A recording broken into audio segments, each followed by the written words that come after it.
So, do a pop-up, you shoulder grab, boom. Everybody's honest. If I say, put your palm right on my face, he's gonna do that. Boom, and he's not gonna miss, ever. We can practice honestly and slowly in a way that he's not gonna get hurt and I'm not gonna get hurt. But it has to be honest every single time. So 2 shoulder grabs, he's right on, boom, every single time. And we're just gonna do hand-on movement, cutting him by. If I don't do anything, he's gonna hit me. So I need to control his hands. Take his hands by me. This is everybody recognize my footwork here? We did this at the beginning of class. Control the hands. Either side.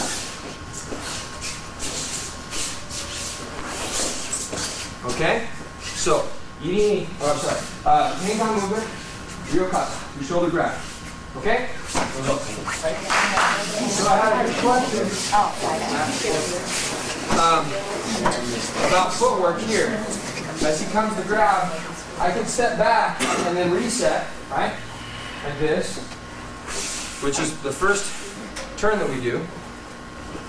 Don't miss. 2 shoulder grab, that's all it is. Don't ever miss.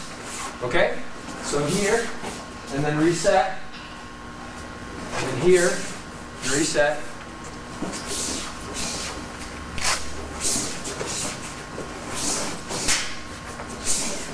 Or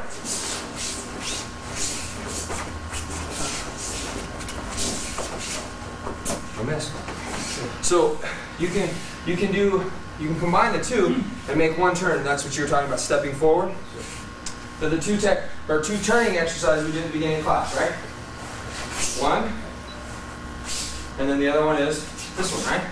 So this is just a combination of that one. And you're just switching feet. So yeah, sometimes you're stepping into them. And I think anytime you're doing these techniques, you're going to have to adjust your ma'ai, right? Your distance. So that kind of helps with that. If I separate every time and go way across the mat, now you got to run all that distance to come get me. Well, it should be at a safe distance. This is actually another good point. Stand up. So we come here. Cool. Now I've created more distance between myself, right? Sure. Maybe it's necessary, maybe it's not. If we don't have a lot of space, it's probably not necessary. If I'm trying to get away from him, maybe it is. But I want to stay in here, and I want to have just enough separation where we're not this way, because this feels uncomfortable. So each attack is going to be separate. So he's going to come through, honestly, to here, and then if I want to set up in a different place, I can do that. I can do the same side a couple 100 times. But this feels like a safe area to be in. He's just out far enough to where he's not within arm's reach. And he's not turning to try and get me halfway through the attack. Because when we go slow like this, I'm going to come get you. I can stop here, right? And get him here. But that's not really the practice. Our practice is, I want him to deal with a forward energy. Boom.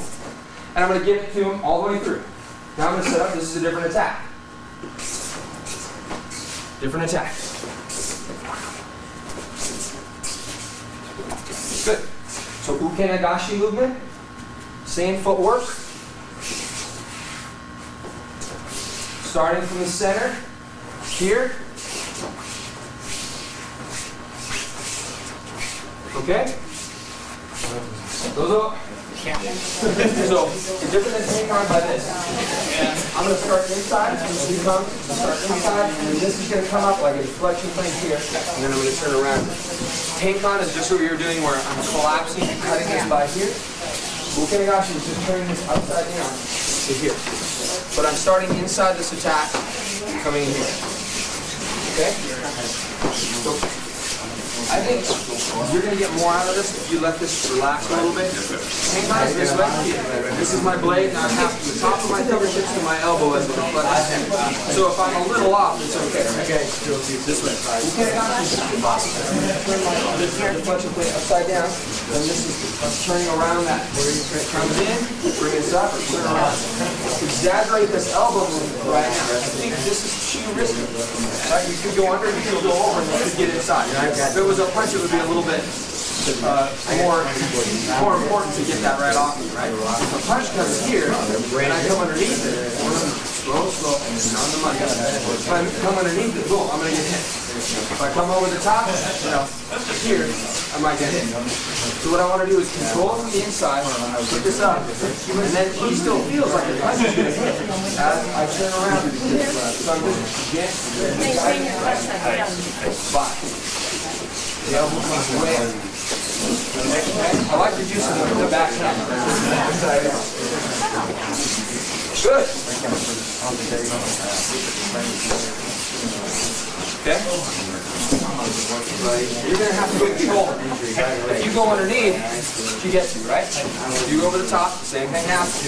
So what you have to rely on is I make contact right here. So I have this distance between her and me right now to make this technique happen. The way I do it is, as she comes in, raise the elbow, let her go by. Start inside, raise the elbow. Start inside, don't miss. Good, don't miss. Good. Start inside and turn around. You're never going to miss again. Okay, so start it.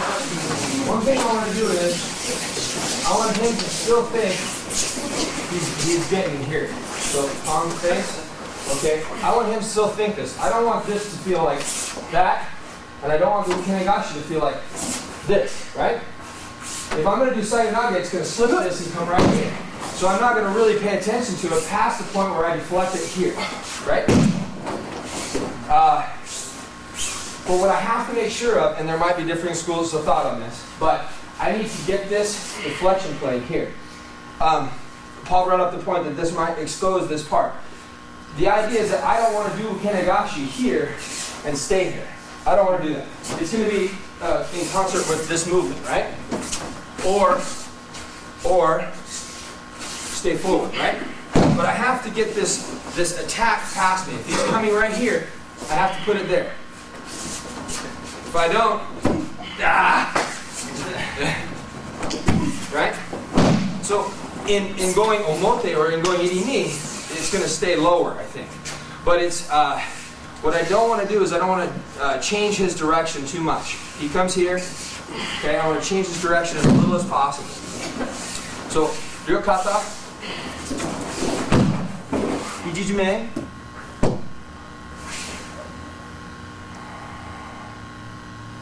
stretch your shoulders.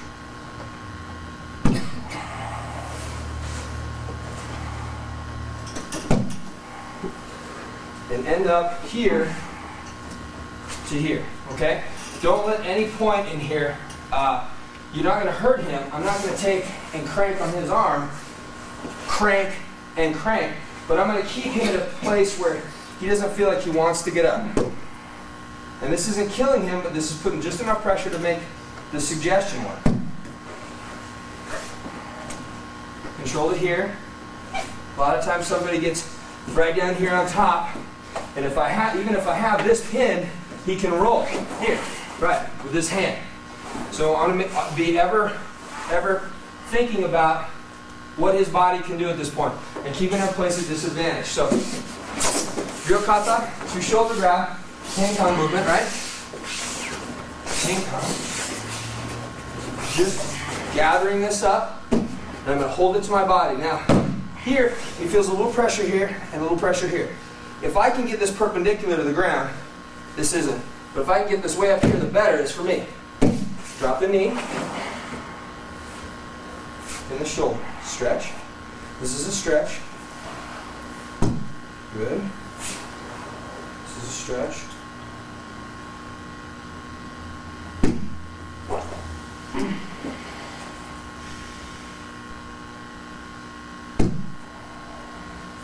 Keep this tight.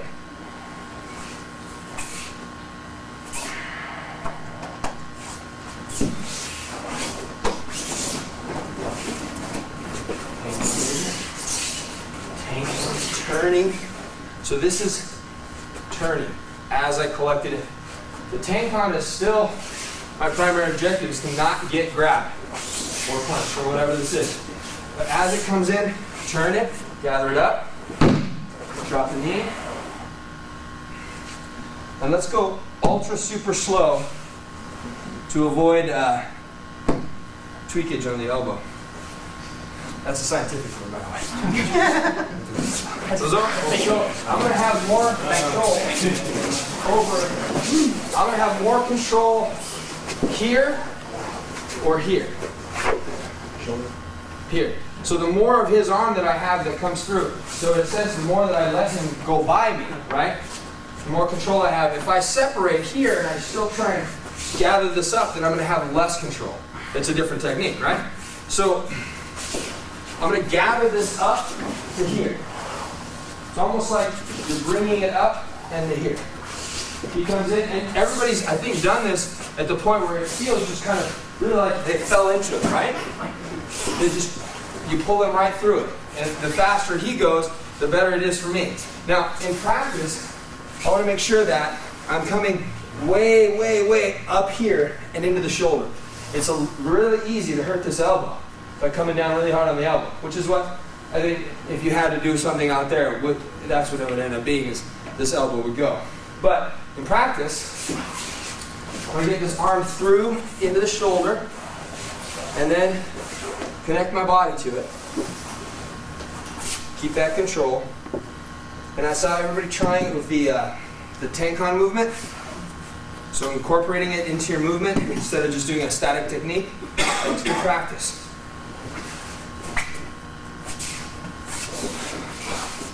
So Tenkan, Tenkan, Tenkan. And he shouldn't feel a whole lot of pressure on his elbow. He feels a little. But if I'm doing it well, it may not be then he shouldn't feel a whole lot of this. Right here. Because that's too easy to do. So in this exercise, obviously we want to take the route that keeps our ukes around the longest. And I think that's stretching this arm way up. And drop the knee. So I'm not using his arm to pin him. I'm using my body to sit him down. Step in. This has to be complete control. I don't want anybody falling forward. Right now he's trusting me with his shoulder.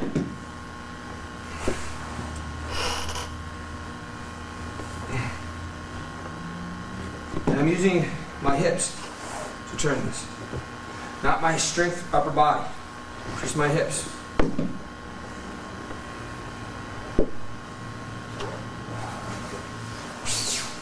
Okay? So this time from a palm of the face. Okay? Same exercise. This is the same thing. Palm of the face is the same thing. Same thing as a grab or a punch, right?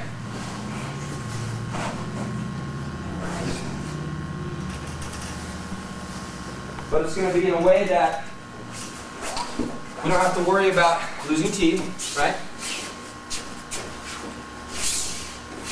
But I better be right on the money. On the money every time, all the way through. So here, yeah, that's the commitment that you need.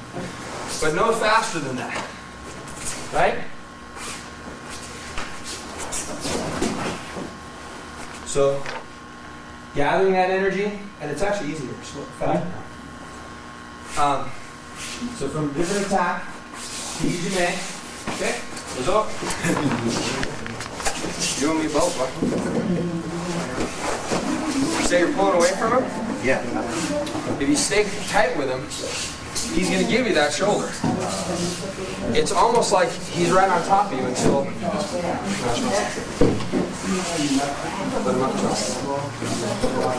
If he comes, and I pull away from him. Oh, where are you going? Right here. Good. That's what I want every single time. You come in here, and then all this distance you have to make up by pulling him to you and grinding on his elbow. Okay, stay just a little bit closer. Hang on, right? Stay right beside him, right? He comes here, other side. Stay right in the path. Okay, because then I have his leverage, right?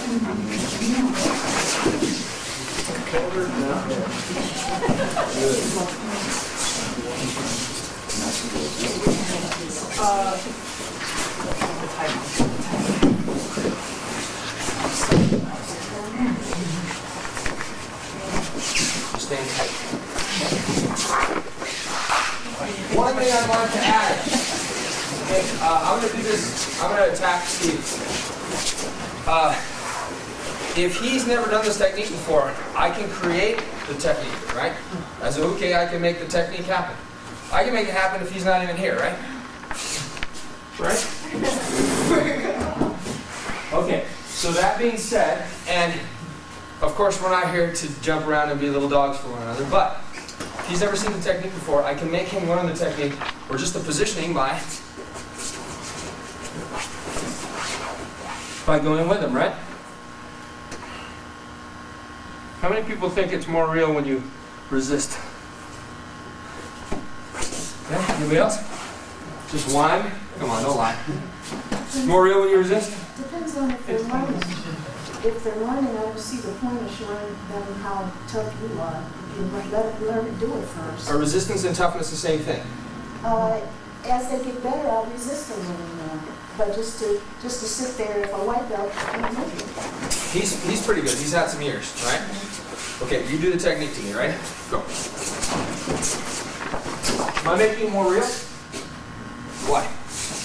You're making me work for more, and you're not going to get it. Do I know what you're doing? Yes, you do. Ah. Anticipation. Yeah, so I mean, does it make it more real to resist what you know is going to happen? No. So I think that we try and make it more realistic by resisting what's going on. You know what's happening, okay? It's different if you do juwaza or henkawaza or something where the idea is to overcome whatever resistance there is, or to make something happen that the person, and then the likelihood is that they're not going to know what you're doing. And so they won't have as much time to react and resist. So this is not a technique, or no technique that's being taught should be about resistance. And especially if I'm working with Sammy, I want him to get as much of the fundamentals of this technique as I possibly can in the short amount of time that we're going to practice it. And he's not going to get that, Sammy. He's not going to get that if I resist him. How much is he going to get to practice this technique? None, right? So he gets to practice it when I go with him. Oh, good. Okay. You can't get hit. Ooh, Sam's going to hurt me for that. Good. So he feels that I'm being honest with him about the attack. He felt that right there because I got a little bit of a beak with him. So that, I think, is important. That honesty is important. But resistance isn't important on this. In a different practice, maybe, if you're doing ground fighting or something, the whole idea of ground fighting is to overcome resistance, right?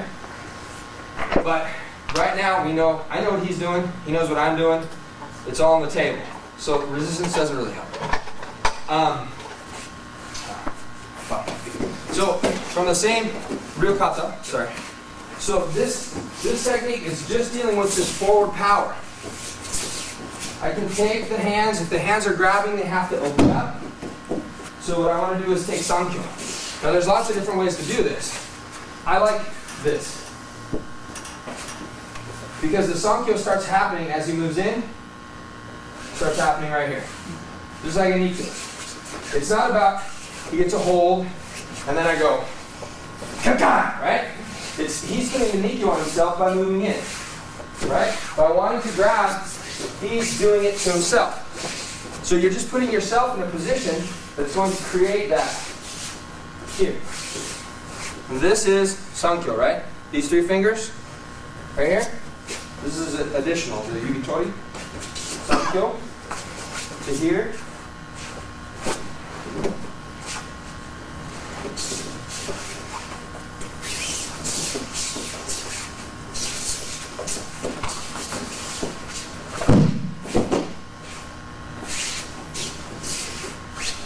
Almost like this. Almost like Yini, right?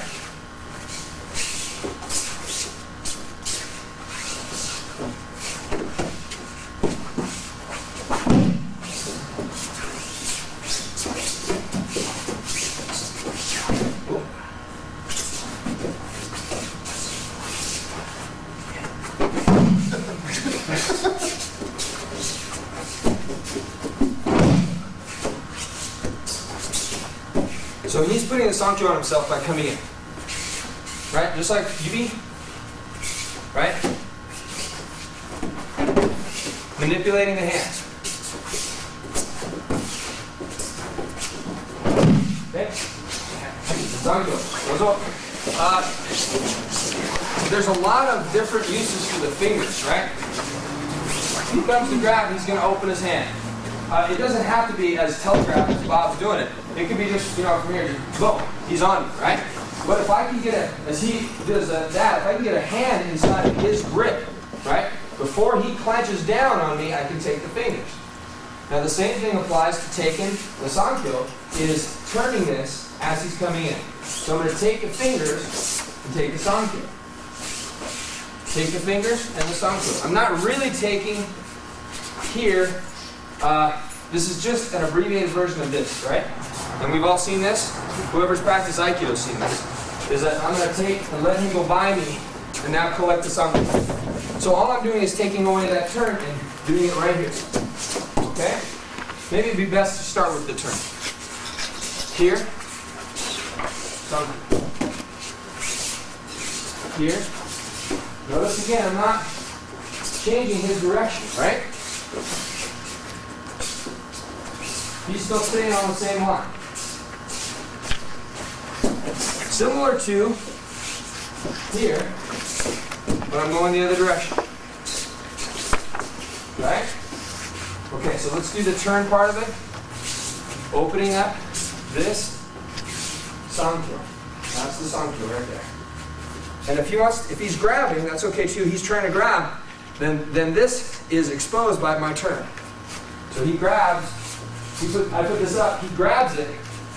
I'm going to open that up here. Okay? Take the Sankyo. He grabs. Open that Sankyo up. Take it back towards him. And do whatever he next. Okay? So turning this time. Same attack. Ryokata Tori.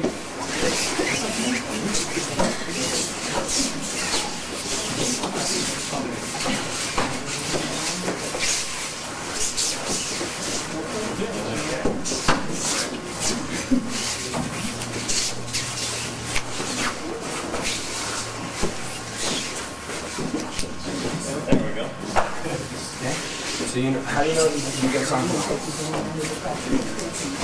Oh yeah, he'll move. Good. Now I wouldn't hold his elbow that close to your nose. No, you can control where that elbow is, right? I would bring it down a little bit closer to here, center, right? Good. Now you control his finger and take him down. You just let go. There you go. Let go. Pin this right back there. I want to stay, if Tony's coming here, so I want to stay inside here and keep this off you, right? Now, I don't want to hold him up while he kicks me, right? Okay? I don't want to hold him up while he does this. So the way that I keep him off balance is to keep him moving, right?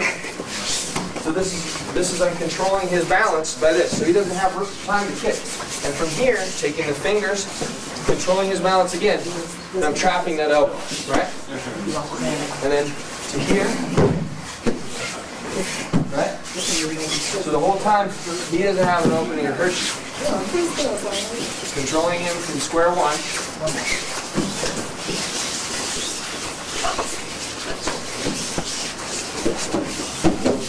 And this is just the fingers to right here.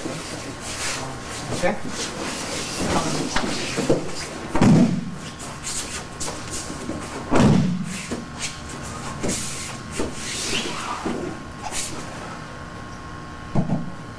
So he's kind of feeling where I want him to go.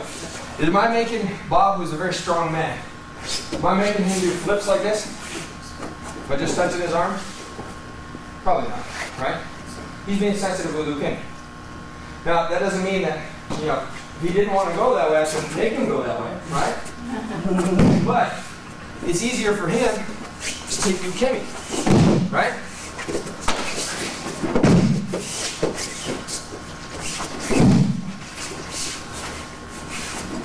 So we're working together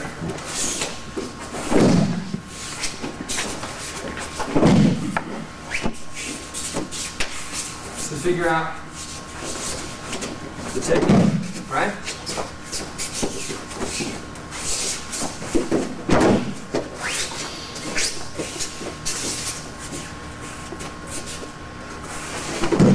And he's just feeling where I want him to go. That's good ukemi. And he's not resisting, which is great too. So you can't be in resistance and be good ukemi. So I think that's the reason why a lot of people get into the resistance of it. They're like, well, this is Aikido, this is powerful techniques, this should work on me, right? Right? So I start thinking, well, if I can overcome the technique, doesn't that mean that I'm more powerful than Aikido, or does it mean that the technique's not very good? Sometimes, yeah. Sometimes it means the technique's not very good. But like I said, there are techniques that are designed to teach you things that aren't about resistance, they're about taking ukemi. And kokyunage is about taking ukemi, right? Getting in shape. You learn some cutting, you learn how to position your body so you're bladed. If Bob comes really, really hard here, I'm just changing my body position. He doesn't need to necessarily roll, but I'm changing this so that I'm not taking the full weight of his attack. Here, right? Now whether he rolls or not is up to him. But what it's teaching me is align my body, keep his hands. If you notice, this is cutting his hands away, so I'm not getting his hands on me. That's another thing I'm teaching, or trying to learn right here. He is going to feel the cut, whichever way I go, because he doesn't know which way I'm going to go right now. He's going to feel it and go with it, so he's going to learn ukemi. Sure, he could resist that. Sure, he could stop, but anyhow. But then neither of us gets practice. So there are techniques that I think are designed to be waza, right? An exercise. And Sankyo is not one of them. Sankyo is, if you get Sankyo or you get a finger technique on somebody, it really should work. If I'm doing this and it doesn't work, then I need to work on this. So I'm going to practice in a way that, okay, now I know that it's working because he's going with it. He's not going to resist to the point where it's going to damage his fingers, because the whole idea of the finger technique is this is very small against me, right? Which one's bigger? So I can defeat this if I'm doing, if I'm a little person versus a big person, like Sammy versus what's your name? Ori? Sammy versus Ori. He's not going to want to go strength to strength against him, right? So he's going to do one or two things. He's going to want to get out of the way, or he's going to want to take one of the weaker parts of his body off. Those are two good options, I think. Probably more if he was really skilled. But the techniques like Sankyo, Nikkyo, and that kind of stuff, you can resist them, but it's unless the technique is so bad, I mean, he's gonna go with this, even though it's not killing his finger, right?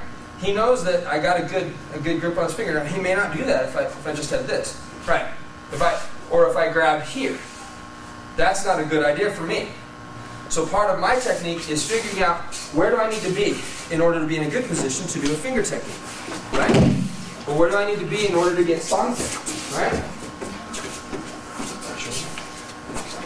And then from that point on, it's a consideration. He's considering me and taking his role and his fingers.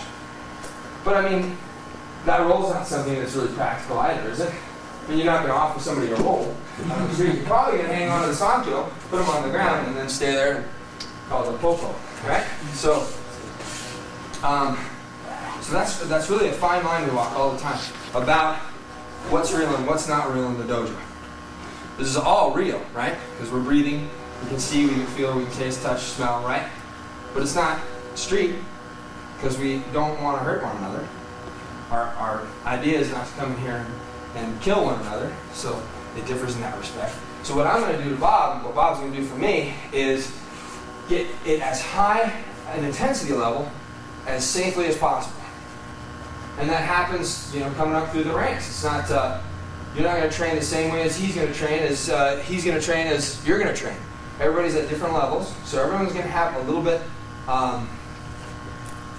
different understanding and a little step less than or more than somebody else when it comes to doing a realistic technique and being able to feel what's real and what's not real. The more advanced student should come down a little bit. The Kohai should come up. and bring the kohai up just a little bit, not to out of their realm so that they can't practice, but bring them up just enough so that they get a good practice. And then your practice is, as a senpai, is to come down a little bit and practice your ability to harmonize with them, with their ability, with their skill level.